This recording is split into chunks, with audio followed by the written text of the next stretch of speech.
کتراتے ہیں. I don't know, مطلب آپ دیکھ لیں کہ ہمارے یہاں جو کلچر ہے، ہم ونڈوز کو لے کے بیٹھے ہوئے ہیں. آپ لائنکس یوبنٹو کے اتنے اچھے ٹی ایل ایس جو ڈیسک ٹاپ ورژنز ہیں آپ وہ انسٹال کریں، فری ہے، اوپن سورس ہے. اسی طرح ایم ایس ورڈ کو ہم لے کے بیٹھے ہوتے ہیں.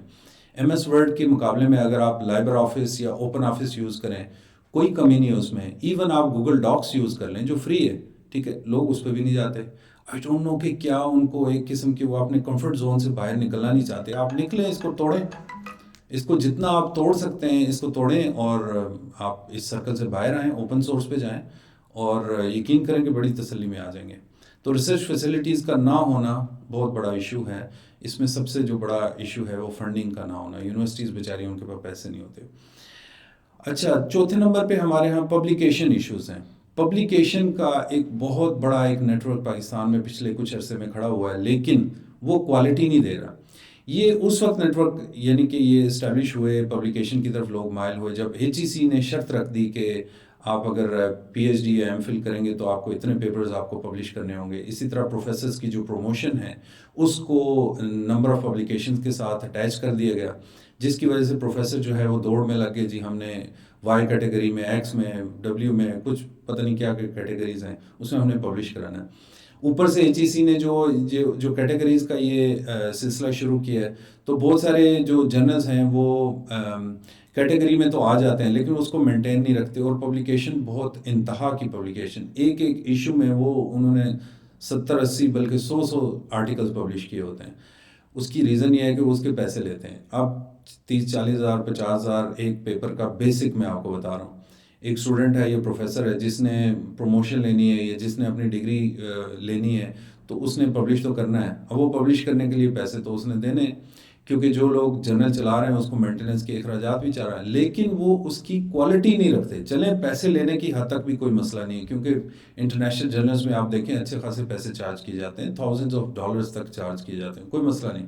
لیکن آپ کوالٹی تو مینٹین کریں نا، کوالٹی انشور کریں. ایچ ای سی اس معاملے میں کافی کوشش کر رہا ہے، اسٹرگل کر رہا ہے. میں ایچ ای سی کو بلیم نہیں کروں گا، لیکن ایچ ای سی کو چاہیے کہ وہ میرا جو مشورہ ہے وہ اس کو چھوڑ دے، اس کو نکال دے. یہ کیٹیگری والی سلسلہ جو ہے نا اس کو ختم کر دے. ایک اوپن مارکیٹ میں ایک اچھا جو ایٹماسفیئر ہوتا ہے کمپٹیشن کا اس کو پروان چڑھنے دے. جرنل جو ہیں ان کی جو کوالٹی ہے وہ خود ہی امپروو کرے گی، اور لوگوں کو پتہ چلے گا کہ یہ اچھے امپیکٹ فیکٹر کا جرنل ہے، یہ اچھا ہے، یہ کوالٹی پہ کمپرومائز نہیں کرتا، ٹھیک ہے. اور جنہوں نے تھکے ہوئے جرنلز میں پبلش کرانا ہے وہ تو کرائیں گے، بے شک وہ پیسے دے کے کرائیں یا بغیر پیسوں کے کرائیں، انہوں نے کرانا ہے. تو ایک ہیلدی کمپٹیشن جو ہے اس کو ایچ ای سی کو انکریج کرنا چاہیے، اور جرنلز کو میرا خیال ہے فری ہینڈ دینا چاہیے تاکہ وہ اچھے طریقے سے مارکیٹ میں کمپٹیشن کر سکے. اب کئی جرنل جو ہیں میں نے دیکھے کہ بہت اچھی کوالٹی کے ہیں، وہ فیس بھی چارج نہیں کرتے، لیکن وہ ایچ ای سی کی کسی کیٹیگری میں نہیں ہے، اس کی وجہ سے لوگ وہاں پہ پبلش نہیں کرتے. اب ایچ ای سی کی کیٹیگری میں جو ہیں وہ کوالٹی مینٹین نہیں کرتے. آپ وائی کیٹیگری کے جرنل اٹھا لیں، بہت سارے ایسے ہیں جنہوں نے پیپر ورک تو بہت شاندار کیا ہوا ہے ایچ ای سی کو سیٹسفائی کرنے کے لیے. ریویو بھی انہوں نے پورا پیپر ورک رکھا ہوا ہے کہ یہ ہم نے ریویو کرایا ہے، یہ کیا ہے، وہ کیا ہے، ہم نے یہ کرائٹیریا پورا کیا ہے، سب کچھ پورا کر دیں. لیکن جب آپ پیپر پڑھتے ہیں تو آپ کا اندازہ ہوتا ہے کہ یار یہ تو میتھڈالوجی اس کی دیکھ لو، تھیوریٹیکل فریم ورک دیکھ لو، ڈیٹا کلیکشن میتھڈ مطلب ڈیٹا انالیسس اس کا کس طرح ہو، پتھیٹک. بہت سارے جرنلز میں آپ کو کھول کے دکھا سکتا ہوں، ان کے پیپرز دکھا سکتا ہوں کہ بس یہ پبلیکیشن کا بہت بڑا ایشو ہے. دوسرا پروفیسر جو ہیں ان کو بس یہ عادت ہوتی ہے کہ اسٹوڈنٹس کے ساتھ انہوں نے اپنا نام لگانا ہوتا ہے، وہ یہ بھی نہیں دیکھتے کہ اسٹوڈنٹ نے پیپر کیسا لکھا ہے. یقین کریں کہ اتنے تھکے ہوئے پیپرز میں پروفیسرز کے نام لکھے ہوتے ہیں، وہ لٹرلی بندے کو شوق لگتا ہے کہ یار یہ اتنا بڑا پروفیسر ہے، اس نے کیا یہ پیپر خود نہیں پڑھا؟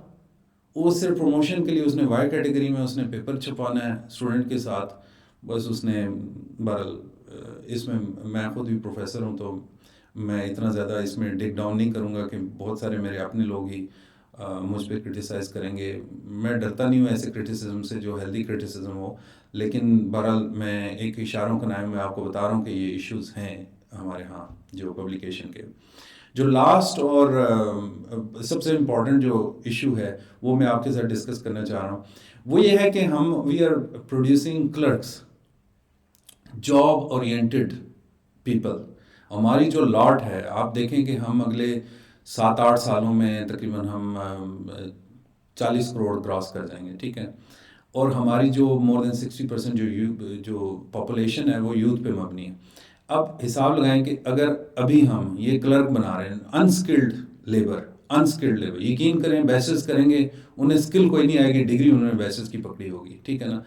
ہمیں یہ چاہیے کہ ہم ڈگری جب وہ تیسرے چوتھے سیمسٹر میں جائیں تو وہ خود سے کمانے کے قابل ہو جائیں، وہ پیرنٹس سے نہ مانگیں، ٹھیک ہے، وہ خود سے کمانے کے قابل ہو جائیں، اور وہ کوئی ایسی اسکل یونیورسٹی ان کو ساتھ ساتھ پڑھا دے، سکھا دیں، پریکٹیکلی سکھائے، تاکہ وہ مارکیٹ میں جا کے کام کر سکیں اور ارننگ کر سکیں، تاکہ ایک تو وہ اپنے خاندان پہ بوجھ نہ بنے، اکانومی کا حصہ بنے، ٹھیک ہے. اور دوسرا یہ کہ وہ ان کی جو وہ کلرکی وہ جو ہے نا مائنڈ سیٹ ہے جاب اورینٹیڈ، کہ آپ نے ڈگری کرنی ہے اور جاب کرنی ہے. وہ سفارش ڈھونڈ رہے ہوتے ہیں اور گورنمنٹ کی جاب کرنی ہے. گورنمنٹ کی جاب کیوں کرنی ہے؟ کہ کام کریں یا نہ کریں آپ کو سیلری مل جانی ہے. اور گورنمنٹ کی جاب میں ایک دفعہ آپ پرمنٹ ہو گئے تو آپ کو نکالنا مشکل ہوتا ہے، اس لیے آپ بڑے آرام سے جاب انجوائے کرتے ہیں. مطلب آپ وقت پہ آفس نہیں جاتے، آپ چھٹیاں کرتے ہیں، میڈیکل لیو، یہ وہ اتنے، یعنی کہ اس میں لکھنؤ ہیں بہت سارے مسئلے مسائل، لیکن اس کی جاب جاری رہتی ہے. جاب سے وہ چمٹا ہوا ہے، اس نے جاب کرنی ہے، اور وہ آپ کو سٹوریز ایسی سنائے گا، مطلب وہ آپ پہ احسان کرے گا جاب کر کے. مثلا میں بہت سارے لوگوں کے ساتھ بیٹھتا ہوں، وہ کہتے ہیں جی کہ ہم نے جی ساری زندگی جو ہے وہ بڑی ایمانداری سے کام کیا، وقت پہ آفس گئے، وقت پہ آئیں، ہم نے کوئی رشوت نہیں لی، یہ کیا وہ کیا. بندہ انہیں کہے کہ یار اسی چیز کا تو آپ کو سیلری ملتی تھی، یہ تو آپ کا فرض تھا، آپ نے ایکسٹرا کیا کیا؟ یا تو آپ کہتے ہیں جی کہ مجھے جو 8 گھنٹے کی سیلری ملتی تھی تو میں 2 گھنٹے ایکسٹرا ملک کے نام پہ کام کرتا تھا. پھر تو بات بنتی ہے کہ یہ کمال ہے، آپ نے زبردست ملک کے لیے آپ نے 2 گھنٹے. لیکن جو آپ کہہ رہے ہیں جی ایمانداری سے کیا، وہ بھی آپ کا فرض بنتا ہے. آپ اگر غلط کام کریں گے تو آپ خود اپنا بھگتیں گے، ٹھیک ہے. تو ایمانداری سے ہی کام کرنے کے پیسے ملتے تھے. وہ سرکار آپ کو یہ تو پیسے نہیں دیتی کہ آپ نے رشوت بھی لینی ہے، لوگوں کے کام بھی فائلوں کے انبار لگا دینے اور ان کا کام ڈیلے کرنا ہے، پھر بھی آپ بہت اچھے جی آپ نے تو زبردست کام کیا. یہ نہیں ہے، آپ کو ایمانداری کے ہی پیسے ملنے تھے، تو آپ نے احسان کیا کہ آپ احسان کرتے ہیں. یہ احسان والا کلچر اس لیے آیا ہے کہ وہ یہ سمجھتے ہیں کہ سارے لوگ رشوت لیتے ہیں، ہم نہیں لیتے، تو اس لیے ہم احسان. ویسے ایک طرح کا آپس کی بات ہے، وہ احسان ہی کرتے ہیں اس دور میں، اگر دیکھا جائے تو احسان ہی ہے. لیکن اگر صحیح معنوں میں دیکھا جائے تو وہ انہوں نے کوئی احسان نہیں کیا، انہوں نے اپنا فرض پورا کیا جس کی وہ سیلری، انہوں نے اپنی سیلری جو ہے وہ حلال کی ہے، ٹھیک ہے، اس میں کوئی احسان نہیں کیا. لیکن جو دوسرے لوگوں کے ساتھ جب وہ اپنے آپ کو کمپیئر کرتے ہیں تو اپنے آپ کو کہتے ہیں جی ہم نے احسان کیا. بہرحال کم بیک ٹو یور یعنی مائی پریویس پوائنٹ، کہ ہم کلرک پیدا کر رہے ہیں. ہمیں چاہیے یونیورسٹیز کے کریکلم بنانے والوں کو یہ چاہیے کہ یونیورسٹی میں ہر دوسرے تیسرے سال کے بچوں کے لیے وہ ہر یونیورسٹی وہ کچھ ایسے کورسز انٹروڈیوس کرائے جس سے وہ ڈائریکٹ مارکیٹ میں جاب مارکیٹ میں انٹر ہو سکیں، اور کم از کم اپنی یونیورسٹی کے اخراجات وہ خود سے پورے کریں، پیرنٹس پہ بوجھ نہ بنیں. تو یہ میرے 5 پوائنٹس تھے. امید ہے آپ کو کچھ اس پہ سوچنے کا موقع ملا ہوگا، اور اگر کوئی فیڈ بیک آپ کے ذہن میں آتا ہے، کوئی اس میں مزید کوئی آپ ایڈ کرانا چاہیں تو نیکسٹ ویڈیو میں اگر آپ مجھے کہتے ہیں کہ میں کوئی اور ویڈیو بناؤں اس پہ، تو موسٹ ویلکم. آپ مجھے کمنٹ سیکشن میں کمنٹ کیجیے، اور انشاءاللہ میں کوشش کروں گا کہ آپ کے سوالوں کے جواب بھی دے سکوں، اور نیکسٹ کوئی ویڈیو میں اس کو ایڈ بھی کر سکوں. بہت شکریہ، اپنا خیال رکھیے گا. اللہ حافظ.